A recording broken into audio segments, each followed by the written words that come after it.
اینجور نیستش که منتظر بمونید ببینید که رهبری درباره فلان عمل یا فلان سیاست چه موضعی را اتخاذ میکنه که بر اساس او شما هم موضع گیری کنید.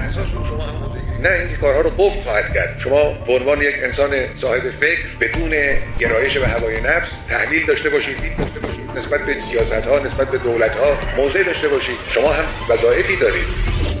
امیرالمومنین حاکم جامعه است. مولا هیچ وقت در حکومتش نسبت به قتل خلیفه سوم عثمان هیچ موضع مثبت منفی اتخاذ نکرد. چرا؟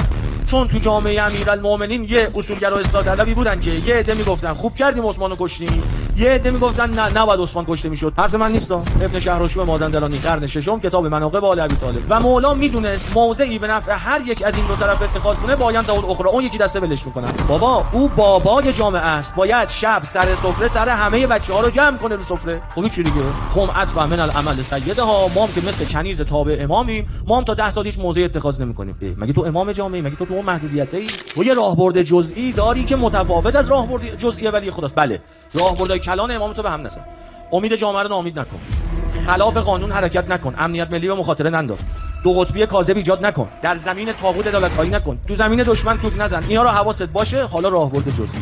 مگه همه جا من باید در راهبرد جزئی عین امام عمل کنم؟ کی حرف داره؟ اونا که میگن همه جا پشت سر امام حرکت کن، تو میدونی منم باید پشت امام حرکت کنم؟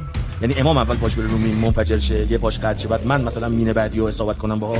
امام در مقام امامت گاهی تکلیف خاص دارد که من مأموم اون تکلیف خاص رو ندارم. تفقه در دین دارن فرماندهان لشکر حضرت حجت، یعنی در راهبردهای کلی دستورات ولی خدا رو رعایت میکنن، تو راهبردهای جزئی خودشون تکلیفو پیدا میکنن. 13 تا معصوم به وسیله کفار کشته نشدن و مشرکی به وسیله کی کشته شدن؟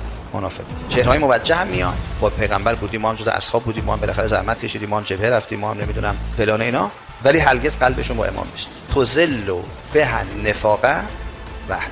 کاملا تلاش بکنیم که منافقین رو بشناسونیم به مردم و رسواشون کنیم. مذاکره ما و آمریکا سمه. میگن بیایید مذاکره کنیم درباره سلاح دفاعی شما که اگر ما یه روز شما رو زدیم شما نتونید جواب ما رو بدید. هیچ ایرانی غیرتمندی و با شعوری بحث دین و انقلاب و اینا نیست. نمیره راجع به نقاط قوت خودش با طرف مقابل معامله کنه.